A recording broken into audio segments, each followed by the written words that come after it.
విశ్వాసులు కూడా తమ గొప్పతనంను గూర్చి, తమ సామర్థ్యంను గూర్చి దేవుని మించిన మాటలు మాట్లాడకూడదు. మరి వారి స్పందన ఏ విధంగా ఉండాలి? ఈ విషయాలను పరిశీలిద్దాం.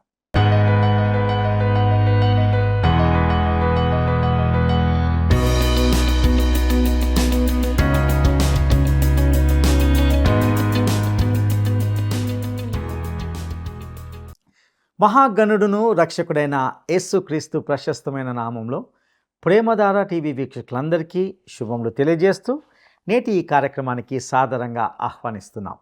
ఈనాటి పాఠంలో మనము యోబు గ్రంథము 12, 13 అధ్యాయాలను ధ్యానించుకోబోతున్నాం. ఇందులో యోబు తన స్నేహితుడైన జోఫరు పలికిన మాటలకు ఎలా స్పందించాడో గమనిస్తాం.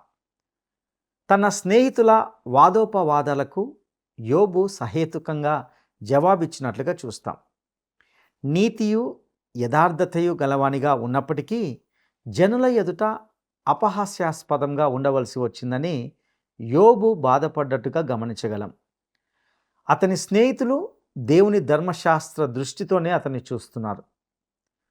వారు తమ అనుభవము, సంప్రదాయాలను గూర్చి అనగా క్రియలతో కూడిన విషయాలను గూర్చి ఇందులో ప్రస్తావిస్తున్నట్లుగా మనము గమనిస్తాం. యోబు దేవునితోనే ఎన్నో విషయాలను గురించి వాదిస్తున్నట్లుగా కూడా మనం గమనిస్తాం. యోబు స్నేహితుల సలహాలు, ప్రసంగాలు కేవలము అతనికి విసుగును కలిగించేవిగా ఉన్నట్లుగా చూస్తాం. ఇక మరిన్ని వివరాలను నేటి ఈ పాఠంలో తెలుసుకోవడానికి మనము సిద్ధపడదామా? సోదరీ సోదరులారా, ఇప్పుడు మనం యోబు గ్రంథం 12వ అధ్యాయంలోకి వచ్చాము. ఈ అధ్యాయంలో యోబు తన ముగ్గురు స్నేహితులకు సంజాయిషి చెప్పుకుంటున్నాడు. వాదోపవాదాలు, గోష్ఠీ సభలు ఆ రోజుల్లో తరచుగా జరుగుతూ ఉండేవి. ప్రజలు ఈ వాగ్వివాదాలను ఎంతో ఆసక్తిగా వినేవారు. అది వారికి మంచి కాలక్షేపం. ఈ వివాదాలలో గొప్ప గొప్ప వేదాంతులు తమ అనుభవాన్ని, పాండిత్యాన్ని ప్రదర్శిస్తారు. సోదరీ సోదరులారా, ఈ రోజున యోబు గ్రంథం 12వ అధ్యాయంలో మొదటి వచనం నుండి వినండి. నిజముగా లోకములో మీరే జనులు, మీతోనే జ్ఞానము గతించిపోతుంది. అయినా మీకున్నట్లు నాకు వివేచనాశక్తి ఉంది. నేను మీకంటే తక్కువ జ్ఞానము కలవాణ్ణేమీ కాదు. అవును, మీ స్వాతిశయం తెలుస్తూనే ఉంది. మీకే అంతా తెలుసు, నేనేమో అజ్ఞానిని అని కదూ. మీరు చాలా ధీమాగా ఉన్నారు. నాకేమీ తెలియదా? అలా అనుకోకండి. నేను మీకంటే తక్కువేమీ కాను. మీరు చెప్పిన వాటిని ఎరుగని వాడెవడు? దేవునికి మొర్రపెట్టి ప్రత్యుత్తరాలు పొందినవాడనైన నేను నా స్నేహితునికి అపహాస్యాస్పదంగా ఉండవలసి వచ్చింది. నీతి యథార్థత గలవాడు అపహాస్యాస్పదముగా ఉండవలసి వచ్చింది. స్నేహితులారా, మీకు తెలివి ఉంటే ఉండవచ్చు, గాని మీ మాటలు సందర్భశుద్ధి లేనివి. శ్రోతలు వింటున్నారా? యోబు స్నేహితులు ఎంత మాట్లాడినా యోబు ఆత్మ పరీక్షకు ఆ మాటలు ఎంతమాత్రమూ తోడ్పడకపోగా అతనిలో తనను తాను సమర్థించుకునే వైఖరి కలిగిస్తున్నాయి. యోబు మీద ఊరికే నిందారోపణ చేయడమే వారి ముఖ్యోద్దేశ్యం. అంతకు మించి వారి మాటలలో ఎట్టి జ్ఞానము కనిపించటం లేదు. దేవుని కనికరమును గురించి, కృపను గురించి వారు ఒక్క మాట మాట్లాడడం లేదు. ధర్మశాస్త్రీయ దృష్టితో దేవుణ్ణి చూస్తున్నారు గాని కృపాబాహుల్యము గల దేవుణ్ణి వారు ప్రకటించటం లేదు. అనుభవమో అని ఒకడు, సాంప్రదాయమో అని మరొకడు, ధర్మశాస్త్రమో అంటూ మూడోవాడు ఊకదంపు ఉపన్యాసాలతో యోబును బాగా ఉడికించారు. దీనివల్ల యోబు తానెంతో నీతిమంతుణ్ణని స్వాతిశయంతో తనను తాను సమర్థించుకునే స్థితికి వచ్చాడు. అతనిలో అవ్యక్తమైన ఆత్మస్థుతి వైఖరి మొదలైంది. తానే నీతిమంతుడైతే దేవుడు నీతిమంతుడు కానట్టే గదా. దేవుడు అన్యాయస్థుడై తనను వేధించుక తింటున్నట్లు మాట్లాడసాగుతున్నాడు. దేవుని సన్నిధిలో ఎంత భక్తునికైనా అతని లోపాలే అద్దం పట్టినట్లు కనిపించాలి. యోబుకు అలా కనిపించటం లేదు. అతని స్నేహితుల విమర్శన వైఖరే దీనికి కారణం. రోమాపత్రిక 7వ అధ్యాయం 18వ వచనంలో, మొదటి కొరింథీ పత్రిక 15వ అధ్యాయం 10వ వచనంలో పౌలు ఏమి చెప్పాడు? నాయందు అనగా నా శరీరమందు మంచిది ఏదీ నివసింపదని నేనెరుగుదును. నేనేమై ఉన్నానో అది దేవుని కృప వల్లే అయి ఉన్నాను. నాకు అనుగ్రహించబడిన ఆయన కృప నిష్ఫలము కాలేదు. ఈ రోజుల్లో కొందరు విశ్వాసులు కూడా తమ గొప్పతనాన్ని గురించి, తమ సామర్థ్యాన్ని గురించి ప్రగల్భాలు ఎక్కువగా పలుకుతున్నారు. వీరు ఇంత గొప్పవారు గనుక దేవుణ్ణే వీరు నిర్వహిస్తున్నట్లు వీరి మాటలు ధ్వనిస్తాయి. ఇది ఎంతో విడ్డూరం. దేవుణ్ణి మించి మాట్లాడతారు. దేవుని కంటే వేగంగా నడుస్తారు. దేవుడే తమ పనివాడు అన్నట్లు వ్యవహరించడం ఎంత అవివేకం! దేవుణ్ణి స్తుతించాలి గాని సేవకులు తమను తాము స్తుతించుకోకూడదు. యోబు అంటున్నాడు, నీతి యథార్థత గలవాడనైన నేను అపహాస్యాస్పదంగా ఉండవలసి వచ్చిందే. దుర్దశ నొందిన వాణ్ణి తిరస్కరించడం క్షేమము గలవారు యుక్తమే అనుకుంటారు. కాలుజారే వారి కోసం తిరస్కారం కనిపెడుతున్నది. యోబు అంటున్నాడు, నేనసలే జబ్బు మనిషిని, మీకు నా పట్ల సానుభూతే లేదు. నన్ను ఊరికే ఆడిపోసుకుంటున్నారు. ఇది మీకు చెలగాటం కావచ్చు, నాకిది ప్రాణ సంకటం. అవతలి వ్యక్తి ఉన్న స్థితిలోకి నిన్ను నీవు పొడిగించుకొని చూచుకోవాలి. ఏదో ఒక నిమిషం పాటు నీవు మాట్లాడి వెళ్ళిపోతావు. అక్కడే ఉండి బాధపడుతున్న వ్యక్తి అతడు. సరైన అవగాహన లేకుండా యోబు స్నేహితులు అవాకులు చవాకులు పేలుతున్నారు. స్నేహితులారా, మీకు తెలిసిందేదో అది నాకూ తెలుసు. నాకూ దేవుడు గొప్పవాడని, సర్వశక్తుడై ఉన్నాడని తెలుసు. మీ జ్ఞానాన్ని చూచి మిడిసిపడకండి అంటున్నాడు. ఈ అధ్యాయమంతా యోబు ఇదే ధోరణితో మాట్లాడుతున్నాడు. మృగాలు, ఆకాశ పక్షులు, భూమి అవి కూడా మనకు జ్ఞానాన్ని బోధించగలవు. జీవరాశుల ప్రాణం, మనుషులందరి ఆత్మలు ఆయన వశములో ఉన్నవి గదా. బలము, జ్ఞానము ఆయన స్వభావ లక్షణములు. గొప్ప గొప్ప వారికి గర్వభంగం కలిగేలా చేస్తాడు దేవుడు. మరణాంధకారాన్ని దేవుడు వెలుగులోకి తెస్తాడు. స్నేహితులారా, నాకు ఇవన్నీ తెలుసు అంటూ యోబు నర్మగర్భంగా మాట్లాడుతున్నాడు. అయినా మీతో నాకేమిటి, నేను దేవుని దగ్గరికి నేరుగా వెళ్ళి చెప్పుకుంటా అంటున్నాడు.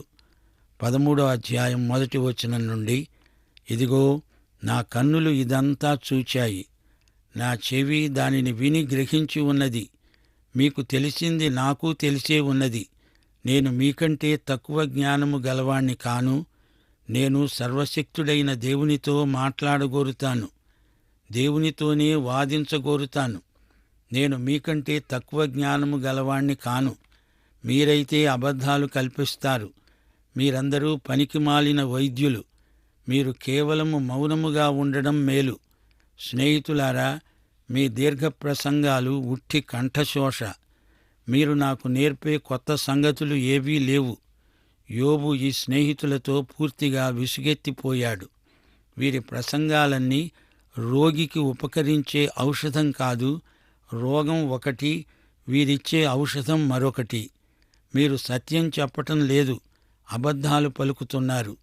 రోగికి మధుమేహం ఉంటే అతని ఊపిరితిత్తులనే తొలగిస్తామంటున్నారు ఈ వైద్యులు. వీరు రోగ నిర్ధారణ చేయలేకపోతున్నారు. 6వ వచనం, దయచేసి నా వాదం వినండి, నేనాడే వ్యాజ్యాన్ని ఆలకించండి. దేవుని పక్షంగా మీరు అన్యాయవాదన చేస్తారా? ఆయన పక్షముగా మీరు మోసపు మాటలు పలుకుతారా? ఆయన ఎడల మీరు పక్షపాతం చూపుతారా? దేవుని పక్షాన మీరు వాదిస్తారా? ఆయన మిమ్ములను పరిశోధించడం మీకు క్షేమమా? కీడు నరులను మోసం చేసినట్లు మీరు ఆయనను మోసం చేస్తారా? మీరు రహస్యంగా పక్షపాతం చూపితే నిశ్చయంగా ఆయన మిమ్ములను గద్దిస్తాడు. యోబు అంటున్నాడు, మీరు మౌనంగా నోరు మూసుకొని ఉంటే బాగుండేది. నన్ను దేవుడు శిక్షిస్తున్నాడంటున్నారే, మీరు నాకు దేవుణ్ణి గురించి అబద్ధం చెబుతున్నారు. మీరేమీ దేవుని ప్రతినిధులు కారు అని తెలిసిపోయింది. నేనిప్పుడు నా వ్యాజ్యంలో నేనే స్వయంగా దేవునితో వాదించగలను. నాకు మీ సహాయం అక్కర్లేదులే. మీ మాటలకు, మీ వైఖరికి దేవుడే మిమ్ములను శిక్షిస్తాడు. 11వ వచనం, యోబు అంటున్నాడు, దేవుని ప్రభావము మిమ్ములను భయపెట్టదా? ఆయన భయం మీ మీదికి రాదా? మీ హెచ్చరిక మాటలు బూడిద సామెతలు, మీ వాదములు మంటి వాదములు. నేను మాట్లాడతాను, నా జోలికి రాక మౌనులై ఉండండి. నా మీదికి వచ్చేది ఏదో అది రానియ్యండి. నేనెందుకు నా ప్రాణాన్ని ఎరగా చేసుకోవాలి? చేసుకోను గాని ప్రాణానికి తెగించి మాట్లాడతాను. 15వ వచనం, ఇదిగో ఆయన నన్ను చంపినా నేను ఆయన కోసం కనిపెట్టుకొని ఉన్నాను. ఆయన సన్నిధిలో నా ప్రవర్తన న్యాయమని రుజువుపరుస్తాను. ఇది నాకు రక్షణార్థమైనదే అవుతుంది. భక్తిహీనుడు ఆయన సన్నిధికి రావడానికి తెగించడు. శ్రోతలు వింటున్నారా? యోబు తన స్నేహితులందరినీ విదిలించి పారేస్తున్నాడు. వారింతవరకు యోబులో ఏదో రహస్య పాపం ఉన్నదేమో అంటూ పరిశోధిస్తూ అభియోగాలు తెచ్చారు. వీరనుకున్న పాపాలు యోబు చేసి ఉండలేదు. నేనే స్వయంగా దేవుడి దగ్గర వాదిస్తాను, నా నిర్దోషిత్వాన్ని రుజువుపరుచుకుంటాను అంటున్నాడు. అది సరే యోబు, దేవుని సన్నిధిలో నీవు నిర్దోషివని రుజువు చేసుకోగలవా? నీతిమంతుడు లేడు, ఒక్కడూ లేడు అంటున్నాడు దేవుడు. మానవుడు జన్మపాపి. నీవు నిలువబడేది మహాసార్వభౌముడైన దేవుని ఎదుట. ఆయన మాత్రమే నీతిమంతుడు. ఆయన ఎదుట మరెవరూ నీతిమంతుడు కాజాలడు. యోబు, నీవు దేవుని సన్నిధిలో వాదించి నెగ్గగలవా? నీవు విరిగి నలిగిన హృదయంతో దేవుని కృపాసనము దగ్గర చేరి సాష్టాంగపడడమే నీవు చేయదగిన పని. దేవుని కరుణాపీఠమే నీవు సమీపించదగిన న్యాయస్థానం. ఆ కృపాసనముపై యేసుక్రీస్తు యొక్క ప్రశస్త రక్తం ప్రోక్షించబడి ఉంది. నీ పాపానికి ఆయన రక్తమూల్యం చెల్లించాడు. అప్పుడే నీకు పాపశిక్ష తప్పుతుంది. ఈ మాటలు నీకు చెప్పేవారెవరూ లేరే? అదే యోబు నీ సమస్య. యోబుకు దేవునికి మధ్యవర్తి ఎవరైనా ఉండాలి. ఇప్పుడైతే మనకు యేసుక్రీస్తు ఉన్నాడు.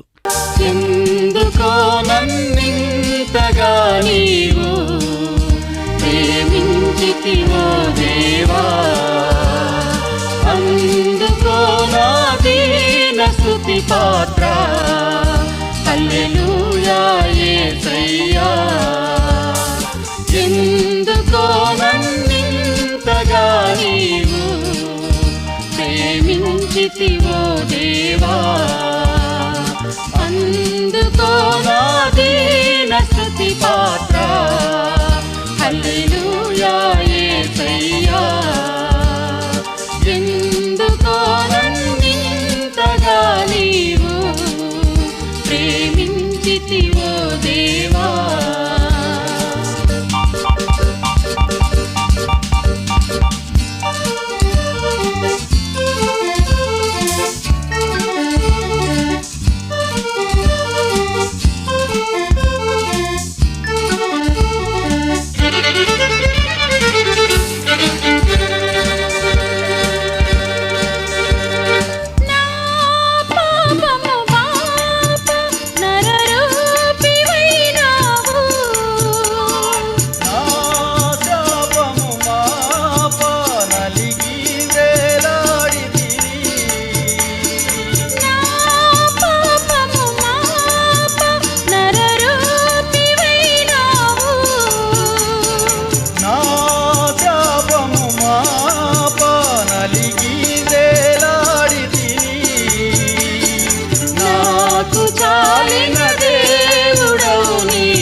కొరకై నీ కృపలో ఎన్నుకున్నావు, నీ కొరకై నీ కృపలో. ఎందుకో నన్నింతగా నీవు ప్రేమించితివో దేవా.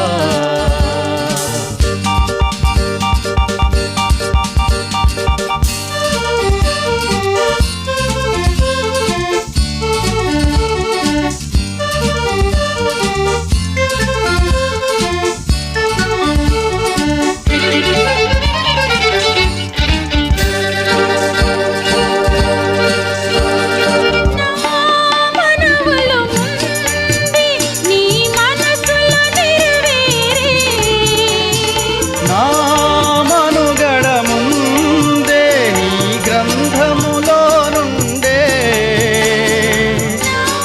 మనవులు ముందే నీ మనసులో నెరవేరే నా మనుగడ ముందే నీ గ్రంథములో నుండే.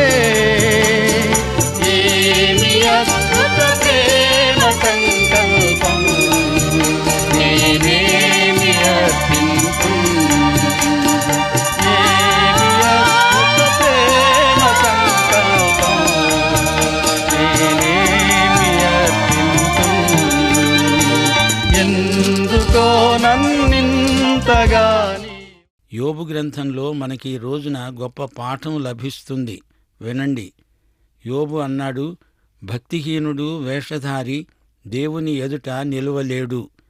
ఇది నాకు రక్షణార్థమైనది. ఈ మాట యోబు అంటున్నాడంటే దీనికి అర్థం దేవుడే నాకు రక్షణ. ఇదే నూతన నిబంధన సందేశం కూడా. దావీదు మహారాజు పాపం చేశాడు గాని అతడు పాపమందు జీవించినవాడు కాడు. పశ్చాత్తప్తుడయ్యాడు. క్షమించబడినవాడై ఇదే సత్యాన్ని గ్రహించాడు. దేవుడే నా రక్షణ. కీర్తన 62:6 మీకు జ్ఞాపకముందా? ఆయనే నా ఆశ్రయ దుర్గము, నా రక్షణాధారము, నా ఎత్తయిన కోట ఆయనే, నేను కదలించబడను. రక్షణ అంటే రక్షకుడే, దేవుడే, యేసుక్రీస్తే. నీవు ఆయనకు చెంది ఉన్నావా లేదా? ఆయన మనిషివా లేక పరాయి మనిషివా? రక్షించబడ్డావా లేదా? ఇదే తేల్చుకోవలసిన సమస్య. అపొస్తలుల కార్యములు 4:12 ఏమంటోందో వినండి. మరి ఎవని వలననూ రక్షణ కలుగదు. ఈ నామముననే మనము రక్షణ పొందాలి గాని ఆకాశము క్రింద ఇవ్వబడిన మరి ఏ నామమున రక్షణ పొందలేము. యేసు నామమే రక్షించే నామము. మానవతకు రక్షణ యేసు నామమందే. అబ్రహాము, ఇస్సాకు, యాకోబుల కాలంలో జీవించిన యోబుకు ఈ రక్షణ దర్శనం కలగడం గొప్ప విశేషం. దేవునికి స్తోత్రం. 17 యోబు అంటున్నాడు, నా వాంగ్మూలం శ్రద్ధగా వినండి, ఆలకించండి. నా ప్రమాణవాక్యములు మీ చెవులలో జొరబడనీయండి. ఆలోచించండి. నేను నా వ్యాజ్యాన్ని సరిచేసుకుని ఉన్నాను, వినండి. నేను నిర్దోషిగా కనపడతానని నాకు తెలుసు. నాతో వ్యాజ్యమాడ చూచేవాడెవడు? ఎవడైనా ఉండిన ఎడల నేను నోరు మూసుకొని ప్రాణం విడుస్తాను. దేవా, ఈ 2 పనులు మాత్రం నాకు చెయ్యవద్దు. నీ చెయ్యి నా మీద ఉంచవద్దు. నీ భయము నన్ను బెదరించనీయకు. అప్పుడు నేను నీకు విముఖుడనై ఉండను. అప్పుడు నీవు పిలిస్తే నేను ఉత్తరమిస్తాను. నేను పలుకుతాను. నీవు నాకు ప్రత్యుత్తరమియ్యి. శ్రోతలు, యోబు ఏదో ధోరణిగా దేవుని ఎదట ఏమేమో మాట్లాడుతున్నాడు. దేవుడితో వాదించి తానొక భక్తుణ్ణని, నిర్దోషినని నిరూపించుకోగలను అనుకుంటున్నాడు. యోబు గెలవలేడు. ఏ మానవుడు దేవుని సన్నిధిలో తాను పాపరహితుణ్ణి అని రుజువు చేయలేడు. సత్క్రియలు ఆధారంగా దేవుడు నిన్ను నిర్దోషి అనలేడు. పాపరహితుడైన మానవుడు ఎవ్వడూ లేడు. మానవులందరూ పాపులు. ఇది దేవుని తీర్పు. యేసుక్రీస్తునందలి విశ్వాసము ద్వారానే మనము నీతిమంతులమవుతాము. మనలను నీతిమంతులనుగా తీర్చేవాడు యేసే. నేను మాట్లాడతాను అంటాడు, నేను నోరు మూసుకొని చస్తాను అని అంటాడు. యోబులో కలవరమున్నది. యోబు భయపడుతున్నాడు. దేవుడికి ఏం చేయాలో చెప్తున్నాడు. అలా చేయకూడదు, దేవునికి నీవు సలహా ఇవ్వనక్కర్లేదు. దేవుడు మన ప్రార్థనలకు జవాబు చెప్తాడు. ఆయన సజీవుడు, సత్యవంతుడు. దేవునికి ఆలోచన చెప్పగలవాడెవడు? దేవుని సంకల్పం మారదు. ఆయన నిన్ను ఎరుగును. ఆయన చిత్తం నీలో నెరవేరడం ముఖ్యం. ఈ రోజుల్లో కొందరు అనుకుంటున్నారు, దేవుడు తన పద్ధతేమీ మార్చడు. అలాంటప్పుడు మనం ఊరికి ప్రార్థన చేసి ఏం ప్రయోజనం? ఇది అపసవ్య వైఖరి. యోబు మాటల ధోరణి ఇలాగే ఉంది. వీరి ఉద్దేశ్యం తమ ప్రార్థనల ద్వారా దేవుణ్ణి తమకు అనుకూలంగా మార్చుకుందామని వీరి ఆలోచన. ప్రార్థన నిన్ను నన్ను దేవునికి అనుకూలంగా మార్చగలదు. ప్రార్థన పరిస్థితులనే కాదు, మనల్ని కూడా మారుస్తుంది. యోబులాగే మనము అడపాదడపా దేవుని చిత్తాన్ని మార్చే ప్రయత్నం చేస్తాము. అది విఫల ప్రయత్నమని మనవి చేస్తున్నాము. 23వ వచనం యోబు అంటున్నాడు, నా దోషములెన్నీ, నా పాపములెన్నీ, నా అతిక్రమమును నా పాపమును నాకు తెలియచేయి. నీవేళ నీ ముఖాన్ని మరుగు చేసుకున్నావు, నన్నేల నీకు పగవాడుగా ఎంచుతున్నావు. ఇటూ అటూ కొట్టుకొని పోతున్న ఆకును నీవు వేధిస్తావా? ఎండిపోయిన చెత్తను తరుముతావా? నీవు నాకు కఠినమైన శిక్ష విధించావు.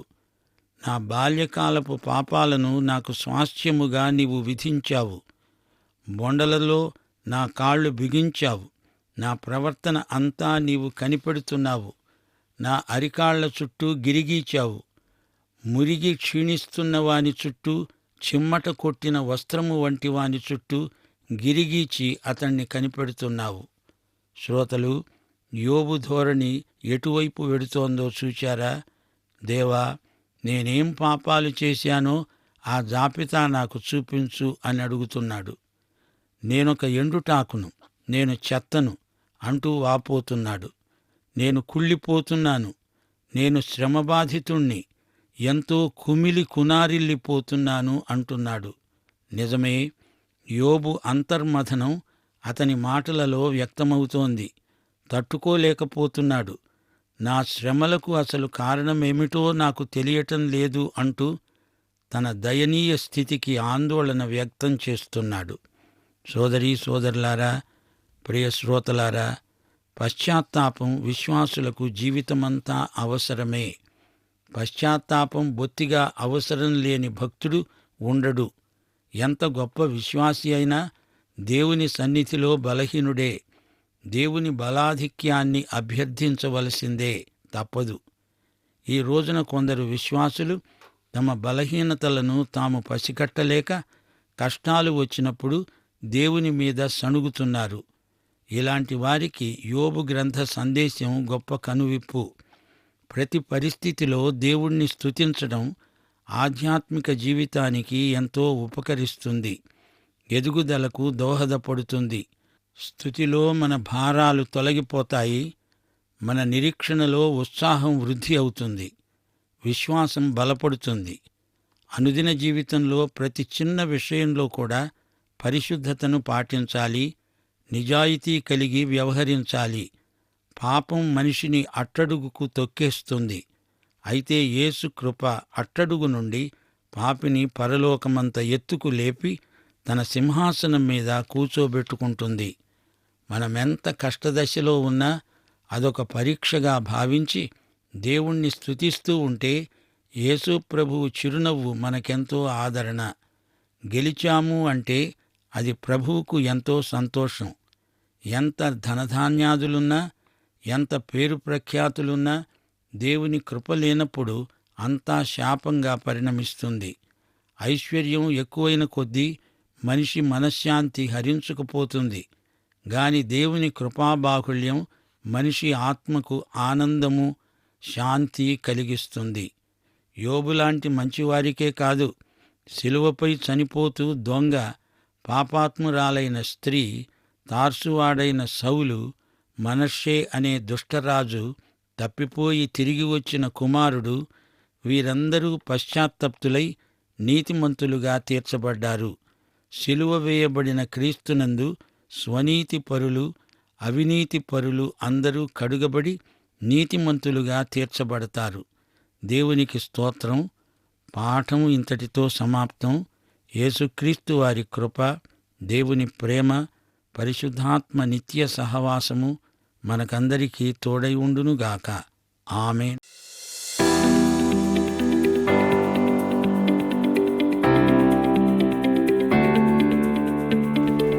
యోబు యొక్క స్నేహితుల మాటలలో మనకు బొత్తిగా కనబడని అంశాలేమిటి? యోబు యొక్క స్నేహితుల మాటలలో మనకు బొత్తిగా కనబడని అంశాలు ఏమిటి? 1. దేవుని యొక్క న్యాయము మరియు నీతి. 2. దేవుని యొక్క తీర్పు మరియు దేవుని ఉద్దేశము. 3. దేవుని యొక్క కనికరము మరియు దేవుని కృప. ప్రియులారా, ఇంతవరకు యోబు గ్రంథము 12-13 అధ్యాయాల నుండి అనేక శ్రేష్టమైన సత్యాలను విని ఉన్నారని భావిస్తున్నాం. తన స్నేహితుల వాదోపవాదాలకు యోబు సహేతుకంగా జవాబిచ్చినట్లుగా గమనించాం.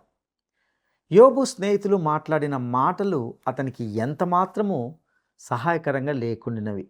అతని మీద వారు ఊరికే నిందారోపణలు చేస్తూ పోయారు. యోబు స్నేహితుల మాటలన్నీ ధర్మశాస్త్రపు కోణంలోనే మాట్లాడుతూ వచ్చారు. అంతే తప్ప అందులో దేవుని కృప, కనికరాల ప్రస్తావన వారి మాటల్లో ఎంతమాత్రమూ కనిపించలేదు. ప్రియులారా, దేవుడు కృపా కనికరాలు కలిగిన దేవుడు. ఈ సత్యాన్ని మనము గ్రహించాలి. ఈ లోకంలో ఎవరు కూడా స్వనీతిని ఆధారం చేసుకుని బ్రతకకూడదని ఇందులో నేర్చుకున్నాం. దేవుని సన్నిధిలో ఎంతటి భక్తుడైనా అతని లోపములే అద్దం పట్టినట్లు కనిపించాలే తప్ప స్వనీతిని ఆధారం చేసుకొని మనము నీతిమంతులుగా భావించుకోకూడదు. విశ్వాసులు కూడా తమ గొప్పతనంను గూర్చి, తమ సామర్థ్యంను గూర్చి దేవుని మించి మాట్లాడకూడదు. పైగా మనము ఏమై ఉన్నామో అది కేవలము దేవుని కృప వల్లనే అయ్యున్నామని చెప్పగలగాలి. అందుకొరకు దేవుని స్తుతించాలి. ఇదే మనము చేయవలసిన పని. ఈ పాఠంలో మనము నేర్చుకోవాల్సిన మరొక సత్యం ఏమిటంటే, చీకటిలోని రహస్యములను ఆయన ఒకరోజు తప్పకుండా బయలుపరుస్తాడు. ఆయన ఎదుట ఏది కూడా దాచిపెట్టడం అంటూ కుదరదు. అతిక్రమములను దాచిపెట్టువాడు వర్ధిల్లడు, దానిని ఒప్పుకొని విడిచిపెట్టువాడు దేవుని యొక్క కనికరాన్ని పొందుకుంటాడు. అటు కృప దేవుడు మనందరికీ దయచేయనుగాక. దైవాశీస్సులు. ఈ కార్యక్రమం మీకు నచ్చిందా?